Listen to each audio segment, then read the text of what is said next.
오늘 우리에게 주시는 하나님의 말씀은 로마서 12장 3절에서 8절의 말씀입니다. 나는 내가 받은 은혜를 힘입어서 여러분 각 사람에게 말합니다. 여러분은 스스로 마땅히 생각해야 하는 것 이상으로 생각하지 말고 하나님께서 각 사람에게 나누어 주신 믿음의 분량대로 분수에 맞게 생각하십시오. 한 몸에 많은 지체가 있으나 그 지체들이 다 같은 일을 하는 것이 아닙니다. 이와 같이 우리도 여럿이지만 그리스도 안에서 한 몸을 이루고 있으며 각 사람은 서로 지체입니다. 하나님께서 우리에게 주신 은혜를 따라 우리는 저마다 다른 신령한 선물을 가지고 있습니다. 가령 그것이 예언이면 믿음의 정도에 맞게 예언할 것이요, 섬기는 일이면 섬기는 일에 힘써야 합니다. 또 가르치는 사람이면 가르치는 일에, 권면하는 사람이면 권면하는 일에 힘쓸 것이요, 나누어 주는 사람은 순수한 마음으로, 지도하는 사람은 열성으로, 자선을 베푸는 사람은 기쁜 마음으로 해야 합니다. 아멘. 하나님의 말씀입니다. 자리에 앉으시겠습니다. 오늘도 이 젊은이 교회 예배에 오신 여러분 주의 이름으로 축복합니다. 그리고 또 우리 하나님이 지금도 우리와 함께 계십니다. 여러분께 광고 하나 드릴 것은 오늘부터 이제 북한 선교학교가 시작이 돼요. 그래서 오늘 저녁 6시부터 간식이고 6시 반부터 이제 진행이 되는데, 오늘은 특별히 케네스 배 선교사님, 여러분들도 아실 겁니다. 북한에 한동안 억류되어 계시다가 작년쯤인가 풀려나셨죠. 그리고 저희 금요 성령 집회 때도 오셔서 북한에서의 삶에 대하여 간증도 해주시고, 그리고 또 어떻게 하나님의 마음으로 북한을 바라볼 것인지 너무 분명하게 제시해 주셨는데, 여러분들이 오늘 저녁을 꼭 놓치지 마세요. 그래서 케네스 배 선교사님 오시는 그 시간에 함께 참여도 해 보시고, 그리고 북한에 대하여 아마 새롭게 눈이 열리게 될 것 같습니다. 어제도 우리가 원코리아 기도회로 저희 교회에서 연합해서 한 2,500명 정도가 금식 기도로 하루 종일 기도를 했는데, 어제 기도하면서 주시는 마음이, 하나님이 우리가 정말 생각하지도 못할 그때에 하나님의 통일을 이루시겠구나 라는 생각이 들어요. 여러분, 우리가요 통일을 준비해야 합니다. 지금부터도. 그리고 통일에 대하여 누구누구의 일이 아니에요. 정치와 관련된 사람들, 또 뭐 어떤 나라의 큰 윗사람들에게만 관련된 일이 아니고요, 우리가 실제로 통일을 겪을 세대이고, 그리고 우리가 준비를 해서 실제로 일해야 될 세대입니다. 그러니까 이 일에 있어서 어떤 분야든 상관없이 이게 내가 지금 준비해야 될 일이구나, 내가 기도할 뿐만 아니라 구체적으로 통일이 되면 내 삶을 어떻게 그릴까, 이거는 다 준비하셔야 돼요. 그러니까 오늘부터 시작되어지는 이 북한 선교학교, 여러분 꼭 참여하셨으면 좋겠습니다. 여러분과 지난주에 이어서 삶의 예배에 대한 말씀을 좀 나누려고 합니다. 지난 화요일부터 긴 연휴 마치고 직장으로 또 학교로 복귀하셔서 한 주간을 살다가 오셨는데 정신없이 바쁘셨죠? 또 한 주간을 또 적응해 나가는 게 쉽지가 않으셨죠? 그랬겠지만 제가 여러분들에게 묻고 싶은 것이, 지난 한 주간 동안 여러분들은 여러분들의 삶의 자리에서 하나님께 예배 드리셨습니까? 오늘 이렇게 주일날 예배 드리러 오는 거 말고 오늘 소그룹으로 제가 이렇게 잠깐 한 2명씩 묶어서 지난 한 주간 동안 어떻게 사셨어요? 서로 질문하게 하면 여러분들은 뭐라고 대답하시겠어요? 어떤 분들은 아마 머리가 하얘지는 분 계실 거예요. 정신없이 살고 분주하게 살긴 살았지만 내가 지난주에 뭐 했지? 그러면 막상 내 앞에 있는 사람한테 대답할 게 없는 사람이 아마 있을 거고, 또 그와는 반대로 어떤 사람은 큰 간증이라고 말할 것은 없어도 내가 한 주간 동안 하나님 말씀 붙든 게 있었어요. 예를 들어 지난주에 삶의 예배가 나는 죽고 예수로 사는 거예요. 그리고 우리는 부족한 자가 아니고 나눠줄 게 있는 자예요. 이 말씀 뭐 이해는 잘 안 되고 또 한 주간 동안 어떤 경험을 한 건 아니어도 이 말씀 붙들고 살고 순종하며 살고 했던 이야기거리가 있다. 여러분들에게 그런 고백이 있기를 원합니다. 그런 고백할 간증이 있게 되기를 축복합니다. 우리에게 중요한 것은 누가 들어도 놀랄 만한 일이 있느냐 없느냐 아니에요. 진짜 우리에게 중요한 것은 내가 삶에서 하나님을 예배하고자 하는 그 마음이에요. 그 마음. 로마서 12장 1절에 사도 바울이 이렇게 우리에게 말씀하십니다. 너희 몸을 거룩한 산 제물로 드리라. 이게 구원받은 자의 합당한 삶의 예배라고 하세요. 그런데 우리가 알 것이요, 이 삶의 예배는 더 열심히 노력하라는 요청 아닙니다. 월요일부터 토요일까지도 큐티하고 말씀 꼬박꼬박 읽고 기도하고, 그리고 직장에서 학교에서 봉사하고 섬기고, 그거 삶의 예배, 더 노력해야 되는 거 아니에요. 하나님은 먼저 우리의 마음을 새롭게 하고 변화를 받으라고 도전하고 계셔요. 그게 로마서 12장 2절이에요. 너희는 이 세대를 본받지 말고 오직 마음을 새롭게 함으로 변화를 받아 하나님의 선하시고 기뻐하시고 온전하신 뜻이 무엇인지 분별하도록 하라. 내가 직장에 갔어요. 그리고 학교에 갔어요. 거기에서 하나님의 뜻대로 살고 싶고 말씀에 순종하고 싶어요. 하나님이 기뻐하시는 일, 또 하나님이 원하시는 일을, 이 일이 마음의 소원으로 품어져요. 용서하는 거, 또 내가 직장을 위하여 기도하는 거, 내가 이 직장에서 정직하게 행하는 거, 음란을 멀리하는 거, 방탕을 멀리하는 거, 이게 내 마음의 소원으로 품어져요. 우리가 이것부터 점검하는 거예요. 이 마음이 내 안에 있는가? 이 마음이 내 안에 있는가? 빌립보서 2장 13절에 보면 새 번역에 이렇게 표현이 돼요. 하나님은 여러분 안에서 활동하셔서 여러분으로 하여금 하나님을 기쁘게 해드릴 것을 염원하게 하시고 실천하게 하시는 분입니다. 그러니까 여러분 꼭 기억하세요. 하나님이 우리 안에 계시면 하나님을 기쁘시게 할 것을 염원하게 하시는 것뿐만 아니라 하나님은 또 실천하게 하시는 분이세요. 그러니까 여러분들이 마음에 내 안에 하나님을 기쁘게 할 마음이 있고, 오늘도 말씀을 듣다가 마음에 소원이 일어나요. 내가 직장에서 학교에서 예배하는 자 돼야지. 이걸 귀중히 여기는 겁니다. 이걸 귀중히 여기는 거예요. 내 안에 염원하게 하시는 그분이 또 실천하게도 하시니까 내가 정신없이 살았어요. 그래서 오늘 예배 자리에 나와서 삶의 예배라고 하는 주제를 들으니 갑자기 마음이 확 무거워요. 그거는 좀 여유 있는 사람들이나 하는 거지. 나는 정말 정신없어서 하나님 생각도 못하고 또 왔는 걸, 그렇다고 낙심할 필요가 없어요. 내 마음이 어떤가요? 내 마음이, 하나님, 내가 하나님을 기쁘시게 하고자 하는 마음이 내 안에 있네요. 그럼 이건 뭐죠? 실천하게 하시는 분도 하나님이에요. 우리가 그걸 믿음으로 반응하는 거예요. 내가 절반은 왔구나. 내가 삶의 예배에 있어서 절반은 왔구나. 일본의 내성마비 시인 미즈노 겐조, 여러분께 한번 소개해드린 적이 있죠. 그분이 11살 때 급성 내성마비로 온몸이 다 못쓰게 되었어요. 손가락 하나 움직이기도 어렵고 오직 듣는 거랑 눈 하나 깜빡일 수 있어요. 그러니까 완전 시체죠. 그런데 그가 한 번은 그의 집을 방문했던 한 목사님이 전해준 성경책을 봤습니다. 그리고 나서 그의 오직 유일한 즐거움이 뭐냐면 어머니가 성경책 읽어주는 걸 옆에서 듣는 거예요. 그러다가 그가 예수님을 영접합니다. 그리고 그가 우연찮게 시를 쓰기 시작합니다. 어머니가 일본어 50운도를 벽에 붙여놓고요, 손가락으로 글자를 가르치면 그 하나하나마다 눈을 깜빡이는 거예요. 그러면 그 글자들을 모아서 단어를 만들고, 단어가 모여서 문장이 되어서 시가 쓰여진 게 무려 수백 편의 시를, 시집이 4권이나 나왔어요. 그리고 그 엄선에서 한국에 최근에 번역이 되었죠. 감사가 밥이다.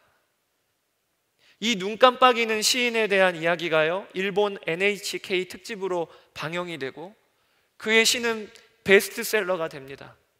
그래서요, 일본에서 가장 많은 사람들한테 예수님을 알린 사람으로 이 미즈노 겐조가 꼽혀요. 눈 하나 깜빡였을 뿐인데, 몸도 못 썼던 사람인데, 그가 쓴 시 중에 말씀이라고 하는 시가 있어요. 하나님, 오늘도 말씀해 주세요. 담 한마디 뿐이어도 좋습니다. 내 마음은 작아서 많이 주셔도 넘쳐버려 아까우니까요. 여러분, 이 마음을 알겠어요? 한 마음 말씀만 주셔도 충분해요. 왜냐하면 내 마음은 작아서 그거 한 말씀도 담아내기가, 내 마음이 너무 작아요. 여러분, 삶의 예배는 거창한 게 아니에요. 우리가 직장 가고 자, 종이 펴놓고 순서지 펴놓고 임내송, 일어나서 임내송 부르고, 그리고 뭐 마무리할 때에는 주기도문으로 마무리 짓고 아니고요. 또 어떤 봉사, 엄청난 섬김 아니고요. 작은 말씀이라도 아침에 나갈 때 하나님께서 주셨어요. 그러면 그거 붙잡고 하루를 사는 거예요. 하나님께서 내 마음에 어떤 변화를 주셨어요. 기쁘시게 하고자 하는 하나님의 마음을 주셨어요. 그러한 소원을 심어두셨어요. 그거 붙잡고 시작하는 거예요. 그러면 하나님께서 우리를 이끌어 가셔요. 여러분 얼마나 바빠요. 또 여러분 얼마나 정신없이 살다가 왔어요. 그래서 예배하는 삶, 하나님 뜻대로 사는 삶 힘들지요. 오늘도 기도 가운데 늘 단골 기도처럼 하나님, 저희 또 한 주간 동안 정신없이 살다 왔어요. 하나님 뜻대로 행하지 못했어요. 그래도 여러분 포기하지 마세요. 마음에 하나님이 기뻐하시고 온전하신 뜻을 향한 갈망을 두셨다. 그게 증거예요. 내가 포기하지 말아야 될 증거. 그러면 여러분들도 정결하게 살고 베풀고 나누고 하나님의 이름을 드러내는 삶의 예배를 드릴 힘이 있는 거예요. 힘이 있어요. 오늘은요, 삶의 예배의 구체적인 전략 하나를 여러분과 함께 나누려고 합니다. 우리가 삶에서 예배하는 자로 세워지기 위하여 반드시 필요한 게 있어요. 그게 뭐냐면 교회 공동체예요. 교회 공동체. 이게 좀 여러분 참 의아하지요? 삶의 예배는 내 삶의 자리에서 예배 드리는 거잖아요. 직장도 가고 또 내가 학교도 가고. 그런데 거기까지 뭐 교회 공동체가 따라오는 거 아니잖아요. 또래원들 같이 따라오나요? 내 직장까지? 셀원들 따라오나요? 아니잖아요. 그런데 삶의 예배를 드리는 일에 가장 중요한 것 중에 하나가 교회 공동체라니 좀 생뚱맞은 느낌이 들잖아요. 저도 오늘 본문 말씀을 처음 읽을 때에는요, 그런 느낌이 들었어요. 말씀이 좀 안 맞는 것 같다. 오늘 말씀 12장을 함께 읽었는데 이 로마서 12장은 그 전장인 11장과는 완전히 구별되는 거예요. 사도 바울은 로마서 11장까지는 복음에 대하여 분명하게 선포합니다. 복음이 어떤 건가? 우리가 죽을 수밖에 없는 죄인이에요. 우리에게는 더 이상 희망이 없어요. 그거는 유대인이나 헬라인이나 많이 가진 자나 못 가진 자나 많이 배운 자나 적게 배운 자나 다 똑같아요. 하나님 앞에서 우리는 희망 없어요. 그런데 하나님이 그분이 구원의 길을 열어주셨어요. 그리고 내가 되어서 내 죄값을 치러내셨어요. 대속이라고 해요. 그리고 우리는 어떻게 살죠? 이제는 그분의 생명으로 살아요. 이제는 나는 예수님과 함께 사는 새 생명이 되었어요. 이 복음을 사도 바울이 로마서 1장부터 11장까지 전해요. 그리고 나서는 12장부터 오늘 본문부터는 그러므로 너희가 이 복음에 합당한 삶을 살아라. 그러므로 너희가 너희의 몸을 산 제물로 드리라. 이렇게 말씀하시는 게 이 로마서의 구조예요. 바울 서신은 다 이런 구조예요. 앞부분은 복음은 무엇인가를 설명하고 뒷부분은 그 복음에 합당한 삶을 설명하고. 그런데 바울이 복음에 합당한 삶을 살라고 하시면서 그 첫 번째 주제가 뭔가? 교회 공동체예요. 교회 공동체. 오늘 4절, 5절 여러분 같이 한번 읽어볼까요? 같이 읽겠습니다. 우리가 한 몸에 많은 지체를 가졌으나 모든 지체가 같은 기능을 가진 것이 아니니 이와 같이 우리 많은 사람이 그리스도 안에서 한 몸이 되어 서로 지체가 되었느니라. 이 4절, 5절이요 교회를 이야기하는 거예요. 우리가 많은 다양한 기능을 갖고 있고 다양한 제각각의 지체이지만 우리는 한 몸이다. 이거는 교회를 말하고 있는 거예요. 저는 이 구조가 처음에는 참 의아했어요. 복음을 설명하고 이 복음에 합당한 삶을 드리라고 했는데 그 첫 주제가 왜 교회 안의 공동체를 말씀하시나? 그런데 말씀을 묵상하면서 알게 되었어요. 야, 이게 하나님의 계획이구나. 여러분, 오늘 말씀은 우리에게 알려주고 있는 게 있어요. 그게 뭐냐면요, 삶의 예배의 출발점은요 직장 아니에요. 삶의 예배의 출발점은 학교도 아니에요. 삶의 예배의 출발점은요 교회 공동체예요. 교회 공동체. 이것은 이런 의미 아닙니다. 삶의 예배, 삶에서 하나님을 예배하는 거 뒷전으로 하고 어찌든지 교회 생활 열심히 나와 월요일부터 금요일까지 새벽 예배도 나와, 토요일 리더 모임도 나와, 주일도 저녁 10시까지 제자훈련 하다가 가. 시간을 점점 늘려야 돼. 이거 아니고요. 이 말씀은요, 거룩한 산 제물로 너희 몸을 하나님께 드리는 이 예배를 위해서는 반드시 다른 성도들의 교제권 안에 내가 속해 있어야 되는 거예요. 다른 지체들과의 영향력 안에 반드시 내가 속해 있어야 되는 거예요.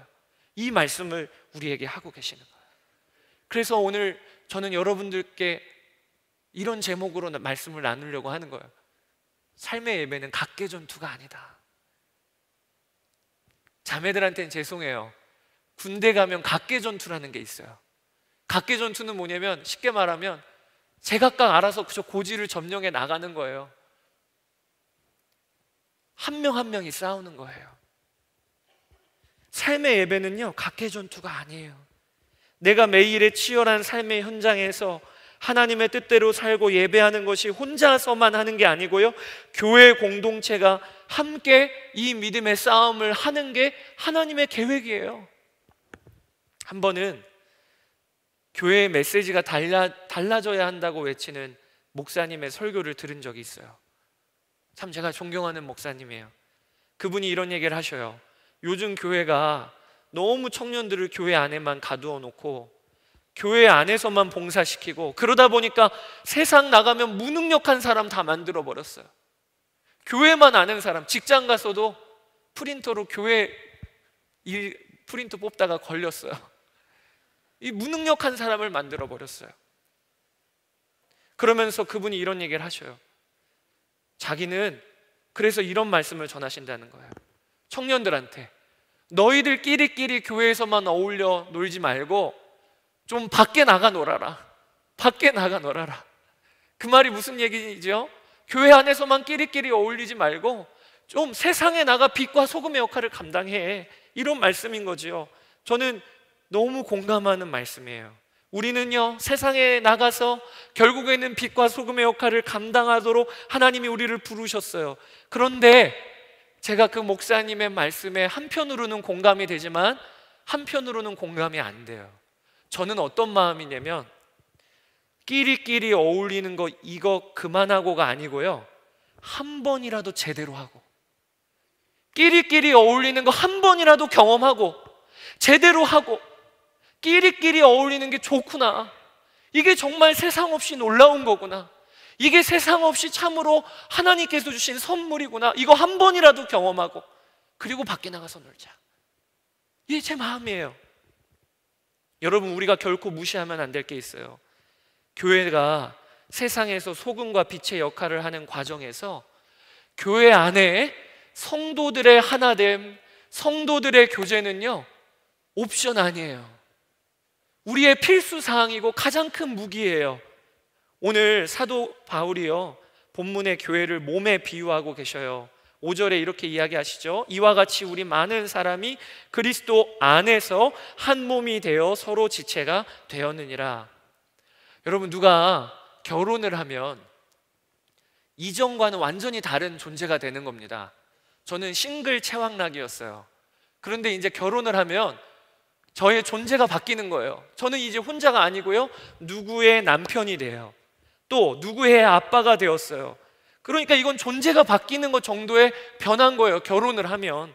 이걸 만약에 몰라요, 어떤 사람이 결혼을 한다고 하는데 여전히 결혼하고 나서도 내 정체성은 싱글 채왕락과 같이 살아요. 그러면 그 사람은 큰일 난 거예요. 그러면 그 사람은 문제가 많은 거예요. 결혼하면 나는 이제 더 이상 싱글 아니고요, 내 아내의 남편이에요. 한 몸이 되는 거예요. 마찬가지예요. 우리가 그리스도인이 된다는 것은 우리가 한 몸, 한 거룩하신 성령 하나님, 성부 하나님, 성자 예수님으로 인하여 세례를 받았죠. 그 말은 무슨 얘기냐면 여러분들이 세례를 받을 그때에 우리는 한 몸이 된 거예요. 저와 여러분은 한 몸이 되고 내 옆에 있는 사람과 나는 한 몸이 된 거예요. 이게 우리 그리스도인들에게 일어난 변화예요. 그래서 오늘 우리는 예배를 마치고 각자의 삶의 자리로 그냥 돌아가는 게 아니에요.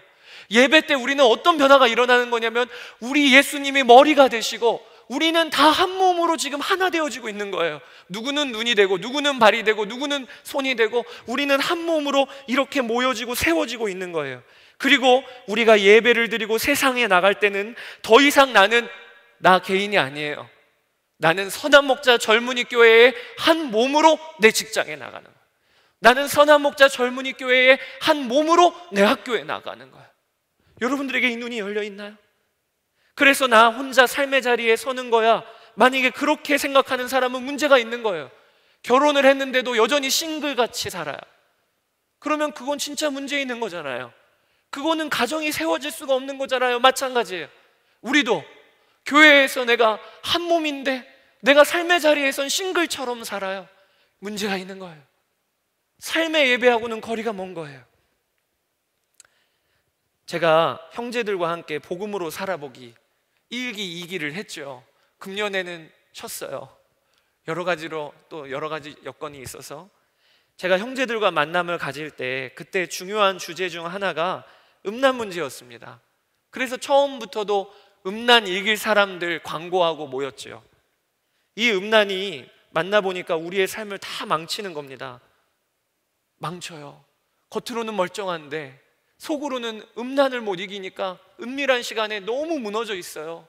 그러면 거기서만 끝나는 게 아니에요. 공동체에 반드시 영향을 끼칩니다. 멀쩡한 낮 시간에 영향을 끼칩니다. 그래서 이걸 어떻게 감당할까? 속수무책으로 당하지 말고 한 가지를 하기로 했어요. 뭘 하기로 했냐면 단체 카톡방에 음란의 유혹이 올 때마다 주기도문을 올리기로 했어요. 주기도문을. 여러분 주기도문 올려봐요.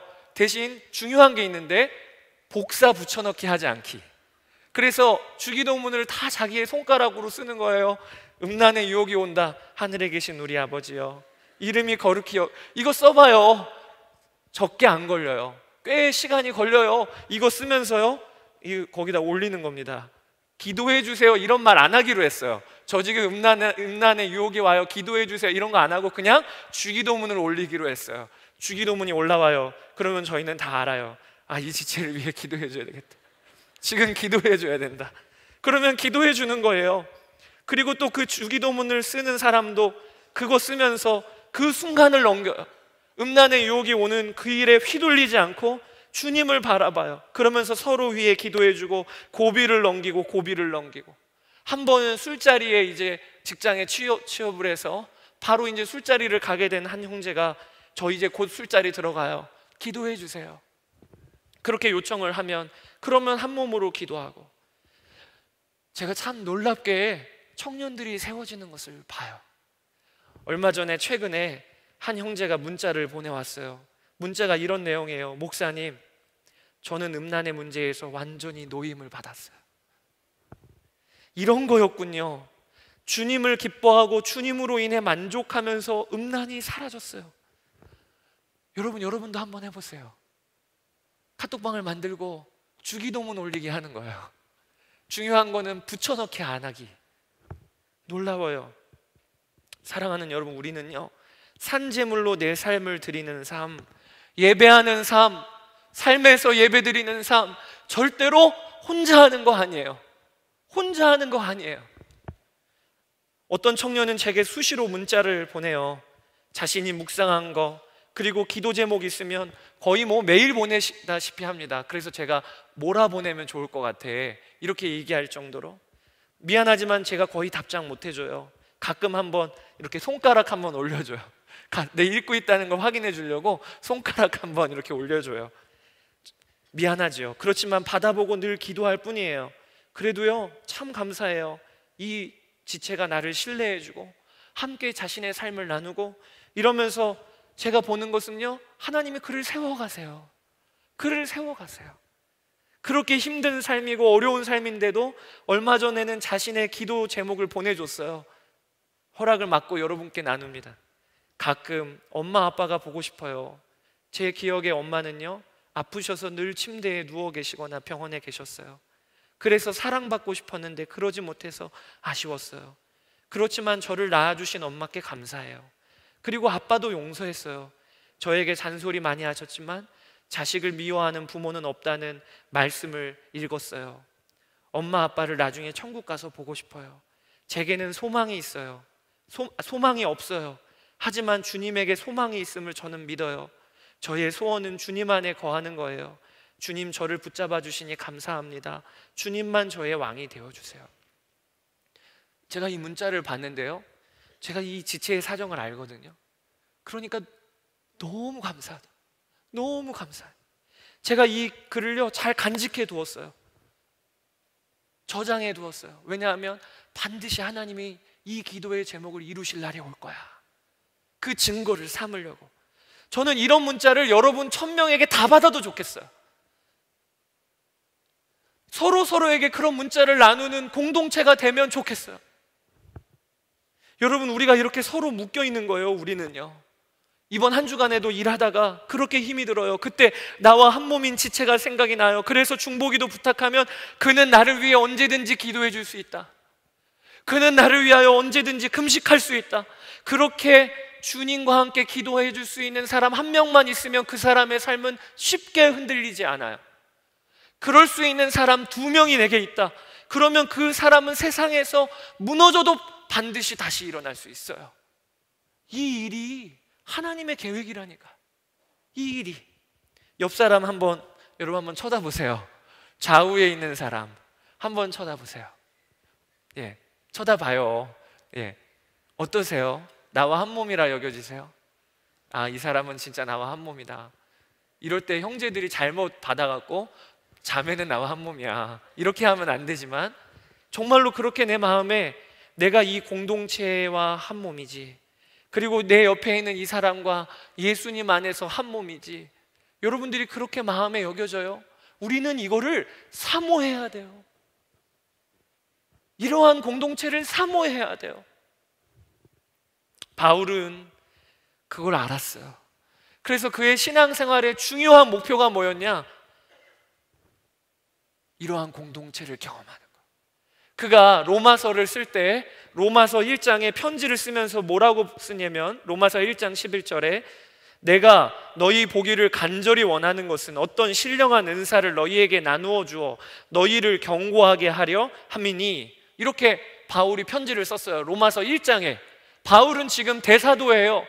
로마 교회에게 그가 가고 싶어요. 가서 그가 할 일이 있대요. 그게 뭐냐면 내가 어떤 신령한 은사, 그리고 그거를 다른 말로 하면 영적인 축복을 나눠주고 싶다고 바울이 이야기해요. 그렇죠. 바울이 대사도로 로마 교회에 가면 아마 그 교회는 큰 축복을 받겠죠. 말씀을 듣고, 그리고 바울에게 상담도 받고 기도도 받을 수 있겠지요. 그런데 바울은요, 인사를 거기에서 끝내지 않고 그 뒤에 뭐라고 붙여서 로마서를 써 내려가고 있냐면, 나도 너희들로 인하여 위로를 받기를 원한다, 그렇게 쓰고 있어요. 1장 12절에 이는 곧 내가 너희 가운데서 너희와 나의 믿음으로 말미암아 피차 아니함을 얻으려 함이라. 여러분, 우리가 여기에 주목해 봐야 되는 거예요. 바울은 대사도예요. 그런데 그는 어떻게 신앙생활을 했는가? 대사도이기 때문에 로마 교회 가면 나눠줄 거야 아니고요, 바울은요 대사도여도 로마 교회 가고 원하는 게 있었어요. 그게 뭐냐? 너희들로부터 내가 위로함을 받기를 원해. 너희들로부터 인하여 내가 도전을 받기를 원해. 바울의 신앙생활은 항상 이 갈망이 있었어요. 그게 바로 로마서 12장 3절이라고 하는 뜻이에요. 내게 주신 은혜로 말미암아 너희 각 사람에게 말하노니 마땅히 생각할 그 이상의 생각을 품지 말고 오직 하나님께서 각 사람에게 나누어 주신 믿음의 분량대로 지혜롭게 생각하라. 너희가 생각할 것 이상의 생각을 품지 말아라. 바울은 늘 겸손히 인정했어요. 그게 뭐냐? 나는 믿음의 공동체 속에서 공급받아야 될 존재야. 나는 믿음의 공동체에서 다른 이에게 섬김을 받아야 될 존재야. 여러분, 바울이 이렇게 생각했거늘 우리는 어떨까요? 우리는 어떨까요? 우리 너무 교만한 거 아니에요? 내가 지금 공동체가 없어도 그냥 살고 있어요. 내가 지금 공동체, 나누는 공동체, 함께 기도하는 공동체가 없어요. 내 마음을 나누는 공동체가 없어요. 그래도 그냥 주일에 1년 동안 와서 예배드리고 그냥 가요. 묻고 싶어요. 도대체 어떻게 사실 거예요? 도대체 세상에서 어떻게 이기실 거예요? 바울은 자기가 다 갖고 있는 것이 아니라는 걸 인정했어요. 예를 들어 우리는요, 어떤 사람은 살이 분별이 빨라요. 어떤 상황을 보면 당장 판단력이 좋아요. 그거는 우리 몸으로 따지면 눈의 역할을 잘하는 거죠. 보는 거 잘 보고, 또 머리 역할을 잘하는 거죠. 계산력이 빠르고. 그런데 그런 사람은요, 어떤 게 느리냐면 행동하는 게 느려요. 봉사할 때 가갖고 섬기고, 그리고 가서 섬기는 일, 봉사하는 일, 기도하는 일, 이런 일에 느려요. 왜? 계산하고 있으니까. 머리가 지금 한참 돌아가고 있으니까. 그러면 그런 사람은요, 발과 같은 역할을 하는 사람이 필요한 거예요. 그 사람 옆에는 발과 같은 역할을 하는 사람이 필요한 거예요. 하나님은 우리를 그렇게 각 사람에게 서로 세워주고 서로 이끌어주도록 우리를 만들어 놓으셨어요. 어떤 한 형제가 제게 찾아와서, 목사님, 저는 그래도요, 세상 친구들과 술잔을 기울일 때가 더 좋아요. 이렇게 저한테 이야기를 해줬어요. 용감하죠. 저한테 와서. 그 왜 그러냐 그랬더니요, 술잔을 기울이고 술 마시면 얼마나 친해지는지 그 분위기가 너무 좋대요.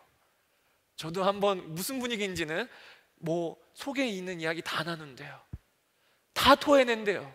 진실해진대요. 그런데 교회에 오면 교회는 세상보다 못하대요.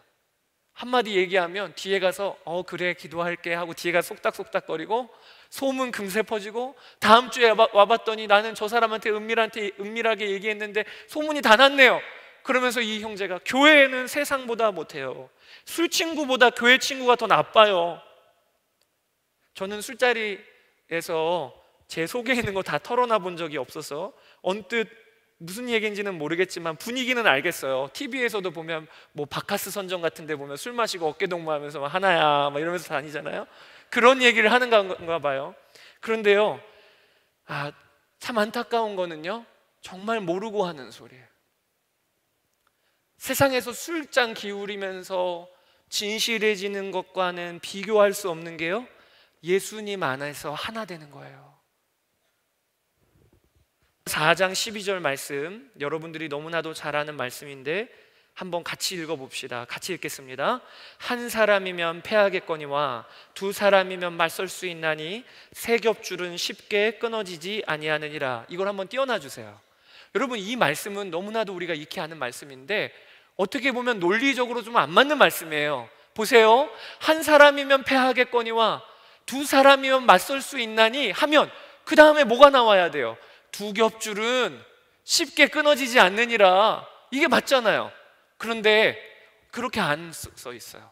한 사람이면 패하겠거니와 두 사람이면 맞설 수 있나니 하면서 뒤에 세 겹줄은 끊어지지 않는다, 이렇게 나와 있어요.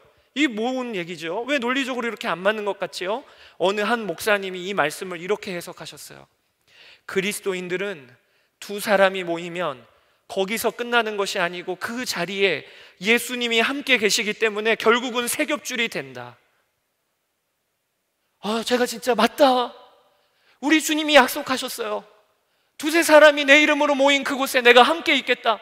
그래서 우리는 두 사람이 모이면요, 두 겹줄 아니에요. 두 사람이 모이면 세 겹줄이에요. 왜?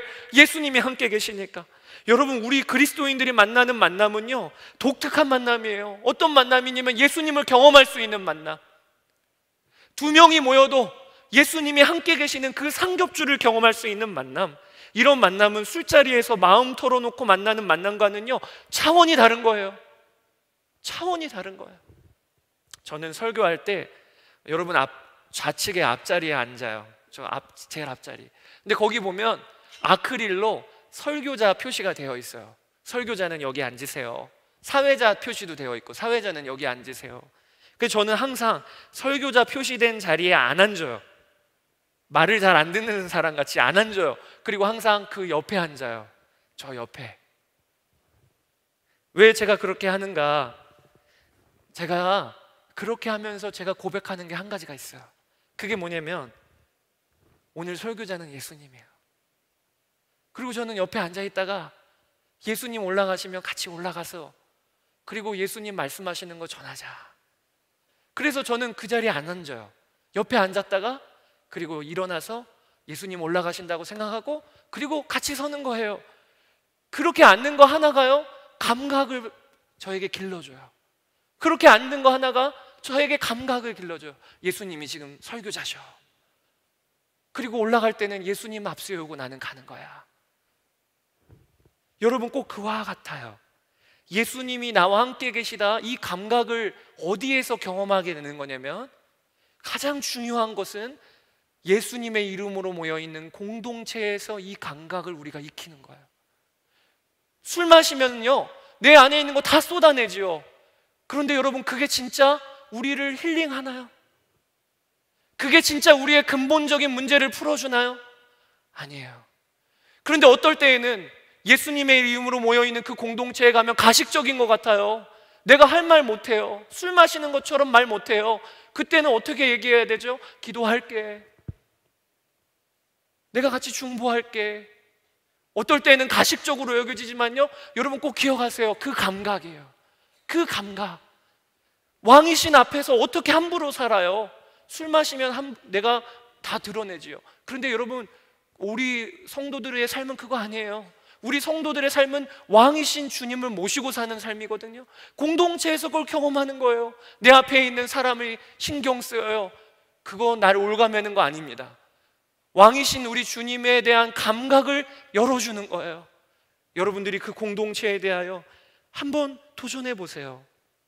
오늘도 셀 모임 가면요, 옆에 한 자리 더 놓으세요. 그건 누구 자리예요?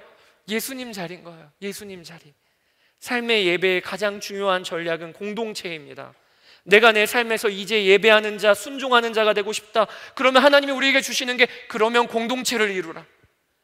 공동체를 이루라. 그러면 이걸 우리가 꼭 기억해야 돼요. 하나님의 방법은 언제나 공동체적이에요. 왜? 하나님 그분이 공동체시니까. 성부, 성자, 성령 하나님 공동체시니까. 그래서 예수님은 전도를 해도 꼭 둘씩 보내셨어요. 공동체로 보내셨어요. 엘리야도 그 한 명만 남았다고 생각했는데 하나님은 그에게 말씀해 주셔요. 무릎 꿇지 않은 7,000명의 공동체가 있다. 너는 혼자가 아니야. 하나님은 우리를 혼자 세상에 보내지 않으셔요. 공동체로 보내셔요. 여러분들이 이것을 꼭 기억해야 합니다. 그리고 오늘 기도해야 합니다. 하나님, 제게 공동체를 주세요. 그리고 제가 공동체를 만들게 해주세요. 이번 달에 레인보우 먼스가 시작이 됐어요. 오늘은 2주차로 셀 플리마켓이 저 이제 올라가면 1층 주차장에 다 열려 있습니다. 각 셀별로 부스를 만들어 놓고 셀도 소개하고, 그리고 물건을 팔아서 그 수익금을 가지고 주목자를 또 섬기기 위하여 오늘 열심히 또 아마 봉사할 거예요. 여러분, 이 셀이요, 우리가 삶의 예배를 드릴 수 있도록 만들어진 거예요. 셀이라는 것은 단순히 그냥 친한 사람들끼리 모이고 그 다음에 관심 갖고 있는 것까지 생각해서 모이는 게 아니고요, 우리가 삶의 예배를 청년 때부터 연습시켜주기 위하여 젊은이 교회 안에 셀이라고 하는 조직을 둔 거예요. 그래서 관심 있는 분야로 믿는 자들끼리 묶이는 겁니다. 그리고 셀에서는 함께 그 분야를 놓고 기도하고 앞으로 하나님이 그 분야에서 우리를 세우실 그때를 준비하는 거예요. 우리 젊은이 교회가 목양적으로는 문제가, 어려움이 많아요.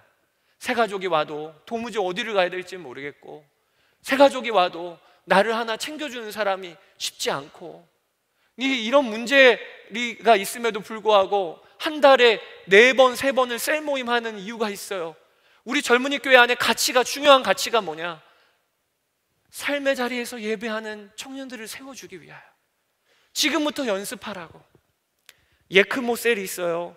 행복한 아티스트 셀이 있어요. 이 셀은 물론 그런 사람들만 모이는 건 아니지만 문화예술계에 종사하는 지체들이 모여요. 그 일에 준비하는 지체들이 모여요. 그리고 서로 세워주고 준비하는 셀로 활동하고 있어요. 예전에는 제빵셀이라는 게 있었어요. 제빵 기술을 갖고 있는 지체가 같이 모여서 제빵 기술 배운 이들이 서로 기술을 나누고 함께 중보해주고 또 빵을 만들어 갖고 그걸 가지고 섬기러 나가고, 참 놀랍지요.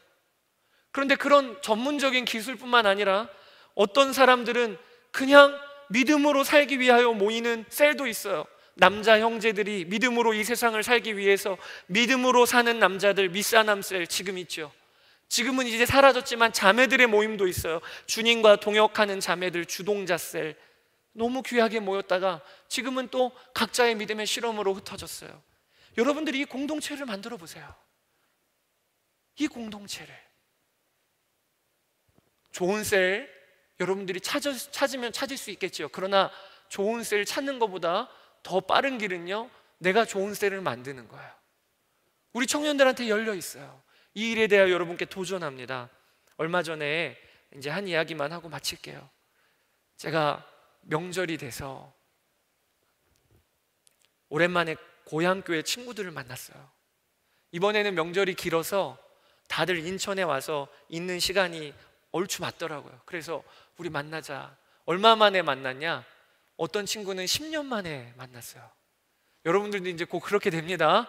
결혼하고 자녀 낳으면요 10년 동안 친구 못 만날 수도 있어요. 10년 만에 만났는데요 7명이 모였어요. 8명 중에 7명이. 그런데 얼마나 기쁘고 감사한지. 그 모였는데 주제가 뭐였냐면 공통 분모가 예수 그리스도. 우리 중학교 때 같이 모여서 찬양했잖아. 우리 고등학교 때 고3 때마다 밤마다 모여서 하루에 한 번씩 모여서 기도했잖아. 예수 그리스도 이야기를 하는데 너무 좋아요. 술 없어도 돼요. 술 안 마시는 청년들, 형제들이에요. 예수님의 이름으로 모였는데 다들 삶의 자리에서 어떤 이는 교사로, 어떤 이는 만화가로, 어떤 이는 물리치료사로, 어떤 이는 변호사로 제각각 삶의 예배를 감당하고 있어요. 제가 10년 만에 봤는데요 바로 어제까지 만났다가 또 오늘 만나는 기분. 참 신기한 거예요. 예수님 안에서 만난다는 것, 예수님 안에서 공동체를 이룬다는 건 참 신기한 거예요. 헤어질 때 제 마음이 이런 마음이에요. 다음에 만날 때까지 내가 보란듯이 내 삶의 자리에서 성공할 거야. 어떤 성공이요? 유명한 목사 되는 거 아니고요, 정결한 자로. 내가 우리 친구들도 각각의 삶의 자리에서 그렇게 삶의 예배를 드리고 있는데 나도 이 자리에서 내가 하나님 앞에 진실하게 살 거야. 그리고 만날 때 부끄럽지 않을 거야. 여러분, 이 공동체가 있다는 게 얼마나 놀라워요. 여러분들이 그 공동체를 사모하세요. 그리고 이제는 젊은이 교회 빙빙 돌지 마세요. 다 들어와야 돼요. 모여야 돼요. 여러분들에게 그 은혜가 있기를 주의 이름으로 축복합니다.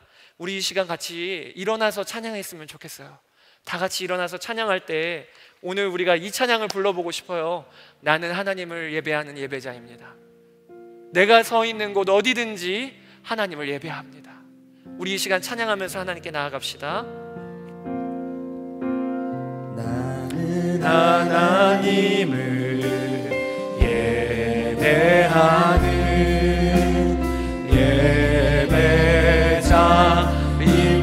예배자입니다. 내가 서 있는 곳 어디든지, 내가 서 있는 곳 어디서나 하나님을 예배합니다.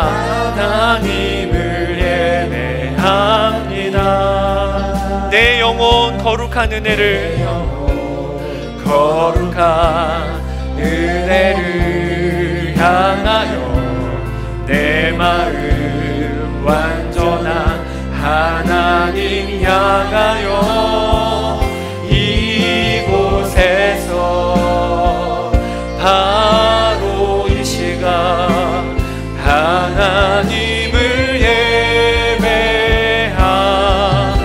다시 한번 고백합시다. 나는 하나님을 예배하는, 나는 하나님을 예배하는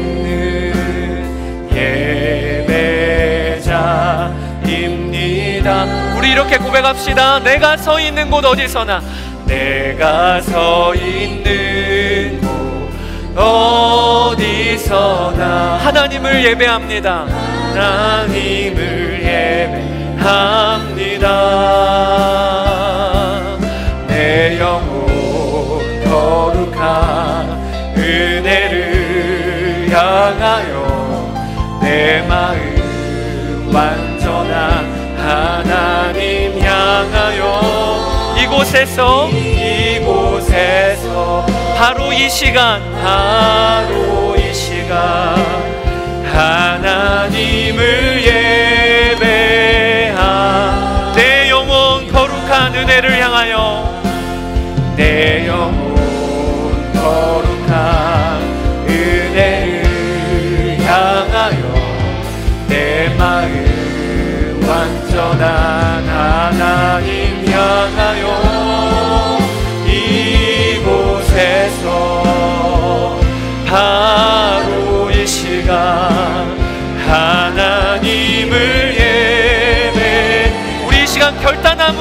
나아갑시다. 부르신 곳에서 나는 예배하네. 나는 예배하네. 어떤 상황에도 나는 예배하네. 부르신 곳에서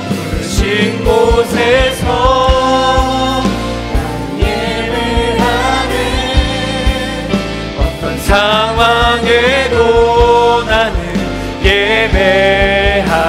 내가 걸어갈 때 길이 되고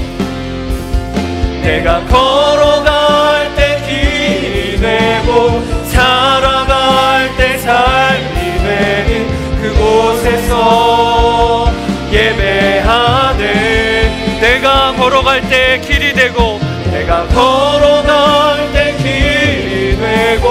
살아갈 때 삶이 되는 그곳에서 예배하네. 부르신 곳에서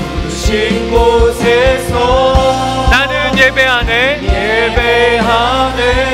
어떤 상황에도 나는 예배하네.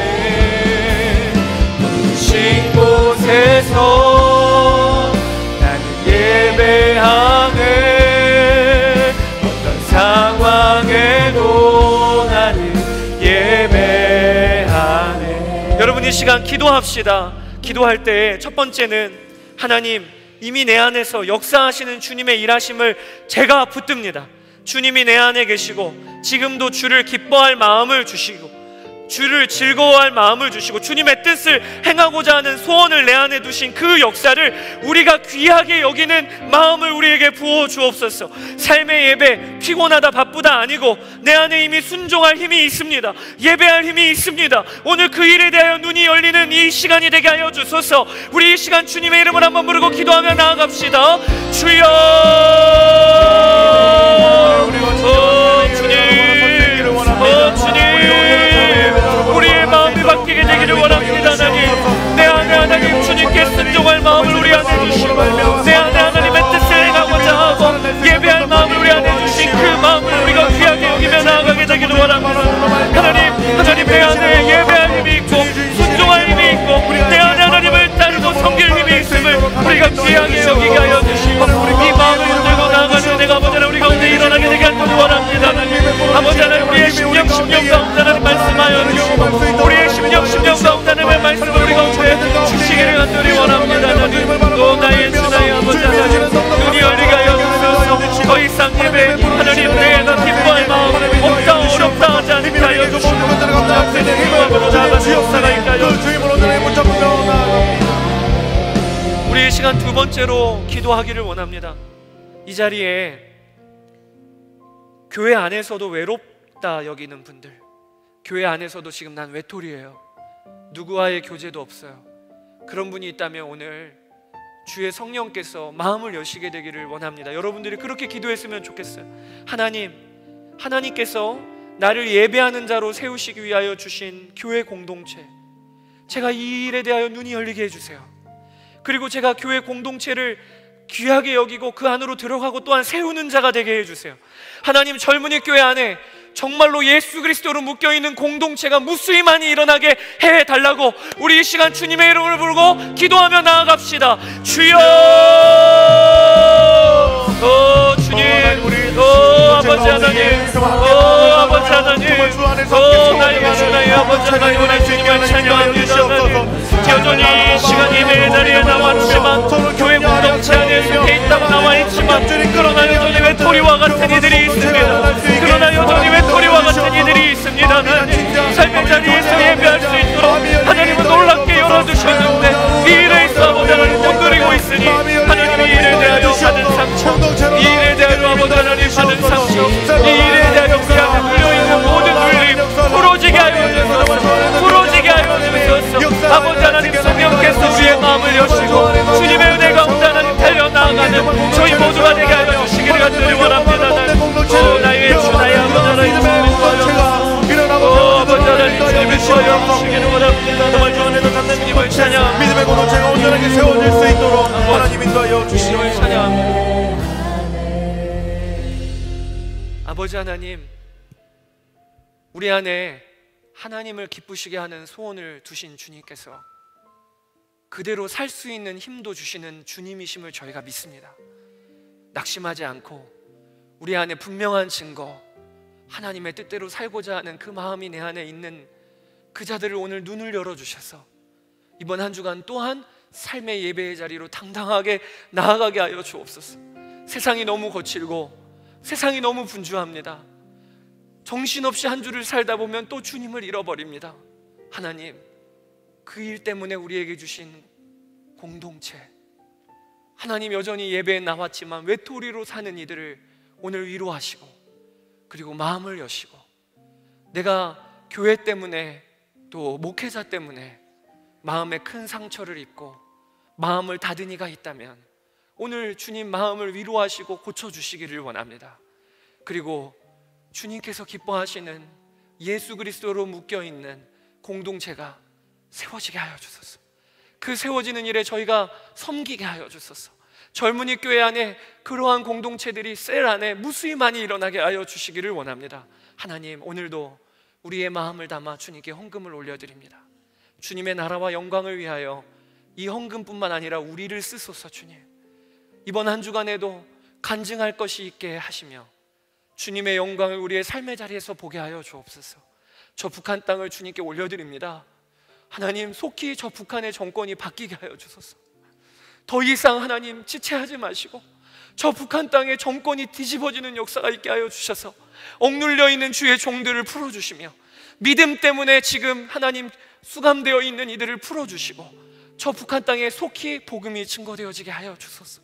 열방에 고난당하는 교회와 성도들을 오늘도 힘을 더하여 주시고 외롭게 선교하는 선교사님들이 이 땅에서도 이 한국 땅에서도 복음 때문에 고난받는 우리가 있음을 알게 하여 주옵소서. 지금은 우리 구주 예수 그리스도의 크신 은혜와 아버지 하나님의 무한하신 사랑하심과 성령님의 하나 되게 하시고 교통하심이 주를 사랑하여 예배하러 나온 모든 청년들과 성도들 머리 위에 함께 하시기를 축원하옵나이다. 아멘.